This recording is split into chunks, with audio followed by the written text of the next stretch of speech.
Hi welcome back. ఈరోజు కొత్తిమీర పచ్చడి ప్రిపేర్ చేశాను. మీలో ఎంతమందికి ఇష్టం ఇలా పచ్చడి అంటే కామెంట్ చేసేయండి. నాకైతే చాలా ఇష్టం, తిని చాలా రోజులు అయిపోయింది. కొత్తిమీర స్మెల్ అంటే కూడా నాకు చాలా ఇష్టం. ఇంక నేను ఎలా చేశానో చూసేద్దాం, వచ్చేయండి. ఫస్ట్ ప్యాన్లో ఆయిల్ వేసుకొని 2 స్పూన్లు ధనియాలు, ఒక్కొక్క స్పూన్ చొప్పున శనగపప్పు, మినపప్పు, జీలకర్ర, కొంచెం వెల్లుల్లి రెప్పలు, కారంకి సరిపడా పచ్చిమిర్చి వేసి బాగా ఫ్రై చేసుకుని ఒక ప్లేట్లో తీసి పెట్టేసుకుందాం.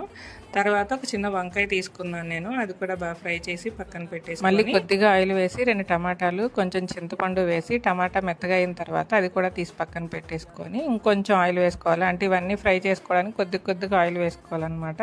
ఒక పెద్ద కట్ట కొత్తిమీర తీసుకున్నాను నేను, అది కూడా ఇలా మెత్తగా మగ్గిపోయిన తర్వాత ఫస్ట్ చల్లారి పెట్టుకున్న వంకాయ, టమాటా పోపులు ఉన్నాయి కదా, అవి మిక్సీ చేసుకుని నెక్స్ట్ కొత్తిమీర కూడా వేసి మెత్తగా మిక్సీ చేసుకొని పోపు పెట్టేసుకుంటే మనకి యమ్మీగా కొత్తిమీర పచ్చడి అయితే రెడీ. నచ్చితే మీరు కూడా ట్రై చేసేయండి. అలాగే వీడియోకి ఒక లైక్ ఇచ్చి సబ్స్క్రైబ్ చేసుకోవడం మాత్రం మర్చిపోకండి. బాయ్.